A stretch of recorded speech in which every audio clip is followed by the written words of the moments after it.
Hello வணக்கம், இது உங்கள் சிவி ஜோன். ஸோ எல்லாரும் எப்படி இருக்கீங்க? இப்போ பார்த்தீங்கன்னா கொஞ்ச நேரத்துக்கு முன்னாடி வந்து லைவில் வந்துட்டு ஒரு கலவர பூமியாக வந்து இந்த பிக் பாஸ் வீடு மாறினதை பார்க்கும்போது ரொம்ப வருத்தமாக இருக்கும். என்ன இது ஃபினாலே டைமில் கூடமா இப்படி இருப்பீங்க அப்படின்ட்டு. அதுவும் இந்த தர்பீஸை வந்து போட்டு அடிக்கிறாங்க பாருங்கள், ரொம்ப மனசு கஷ்டமாக இருக்குது. எல்லாருமே வந்து கலாய்க்கிற விஷயங்களும் கடைசியில் சபரி ஆதரவாக இருந்து அவரே வந்துட்டு நடுவில் இப்போ பானையை வைக்கிறோம், எல்லோரும் வந்து அடிச்சுட்டு உடச்சிட்டு போங்க அப்படின்ற மாதிரி சொல்கிற விஷயங்கள்லாம் வந்துட்டு எங்கே போய் சொல்கிறதுன்னு தெரியல. சரி, எல்லாத்தையும் பார்க்கலாம். அதுக்கு முன்னாடி பார்க்குற எல்லோரும் நம்மளோட சேனலை சப்ஸ்கிரைப் பண்ணிட்டு பாருங்கள், லைக் பண்ணுங்கள், கமெண்ட் பண்ணுங்கள், ஷேர் பண்ணுங்கள். இப்போ வாங்க இந்த வீடியோக்குள்ளே போகலாம். ஸோ ஃபினாலே இன்னும் 2 நாளாக, இன்றைக்கி வியாழன், வெள்ளி, சனி, அவ்வளோதான். சனிக்கிழமை மேக்ஸிமம் ஸ்டார்ட் பண்ணுறவங்க வச்சுக்கிங்களேன்.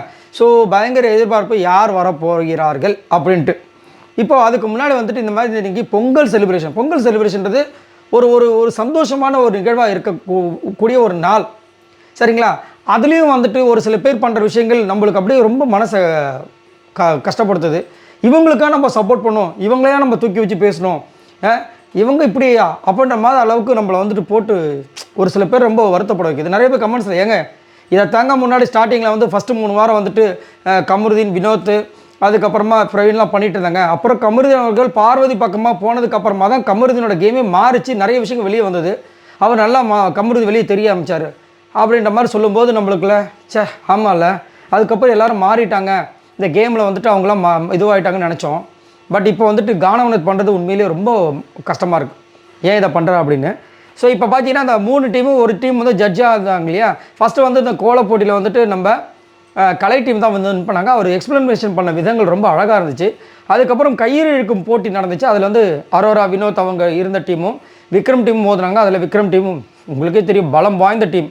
ஏன்னா 3 ஆண்கள் 2 பெண்கள் மட்டுமே இருக்காங்க அந்த டீமில். ரொம்ப பலமான டீம். விக்ரம் போதும் ஒரு சரிங்களா வின் பண்ணாங்க. இந்த பக்கம் சபரிக்கும் அப்புறம் சபரி டீமுக்கும் கலை டீமுக்கும் நடந்துச்சு. கலை டீம் அசால்ட்டாக வந்து வின் பண்ணாங்க. அடுத்தது சபரி டீமுக்கும் விக்ரம் டீமுக்கும் நடந்துச்சு. அதில் ஆக்சுவலாக பார்த்தீங்கன்னா சபரி டீம் வந்து தோற்றுருச்சு. ஏன்னா ஆக்சுவலாக பார்த்தீங்கன்னா அந்த அந்த சென்ட்ரு பாயிண்ட்டுக்கு தான் அந்த இது சரிங்களா, அந்த கயிறுக்கு நடுவில் வந்து துணியை கட்டியிருப்பாங்க.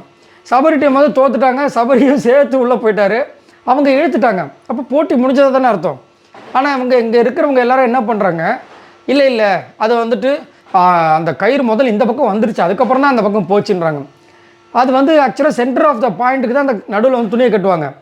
இது எந்த விதத்தில் நியாயம் எனக்கு தெரியல. அப்புறமா கனி அவர்களும் என்ன பண்ணுறாங்க, எல்லாருமே சொல்கிறதுனால பிக் பாஸ் எனக்காக ரீகேம் கேட்குறாங்க. அதுக்கப்புறம் பார்த்தீங்கன்னா அதில் வேறு தோத்துட்டாங்க சபரி டீம் சொல்லிட்டு.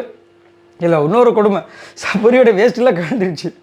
இது ஆக்சுவலாக வந்து ஒரு ரீல் நம்ம பார்த்துருப்போம், நீங்கள் பார்த்தீங்கன்னா சொல்லுங்கள்.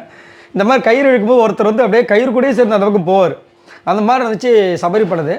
அப்போது சபரி டீம் தோத்துட்டாங்க. அதில் தான் திவாகர் இருக்காங்க. பிரவீன் வந்துட்டு முன்னாடி வந்து ஓன்னு சொல்லிட்டு கிண்டல் பண்ணதெல்லாம் பார்க்கும்போது என்னடா நடக்குது இங்கே, இது ஃபன் டாஸ்க் இல்லையா, சந்தோஷமான டாஸ்க் இல்லையான்ற மாதிரி இருந்தது. அதுக்கப்புறம் பார்த்தீங்கன்னா ரீ மேட்ச் அப்படின்னு ஒன்று. அதுக்கப்புறம் எல்லாம் வெறித்தனமாக நிற்கிறாங்க. சபரி பின்னாடி போயிட்டாப்புல, முன்னாடி வந்துட்டு எஃப்ஜே நிற்க வச்சிட்டாரு.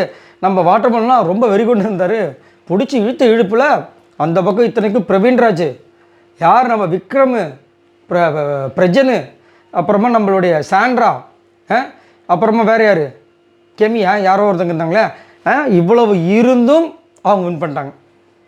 அதுக்கப்புறம் என்ன, நம்ம திவாகருக்கு ஒரே கொண்டாட்டம் தான். ஊன்னு கத்துறாரு, எல்லாம் ஒரே டென்ஷன் ஆகிறாங்க. இந்த பக்கம் வினோத் வந்து இது பண்ணுறாரு, பிரவீனுக்கு டென்ஷன் ஆகிடுச்சு. அப்பா ஒரு மாதிரி அந்த இடமே வந்து ஒரு மாதிரி கலவரமாகிடுச்சு கொஞ்ச நேரத்தில். என்னையா நடக்குது, இது ஃபினாலே வாரம் தானே, செலிப்ரேஷன் வாரம் தானே அப்படின்னா நம்மளே வந்து கேட்டுக்கிற மாதிரி இருக்குது. சரி, இதை பற்றி உங்களோட கருத்துக்களை சொல்லுங்கள். வினோத், திவாகர், பிரவீன்ராஜ் இவங்க 3 பேரை பற்றி என்ன நினைக்கிறீங்க? மறக்காமல் கமெண்ட்ஸ் பண்ணுங்கள். பாய் நண்பர்களே.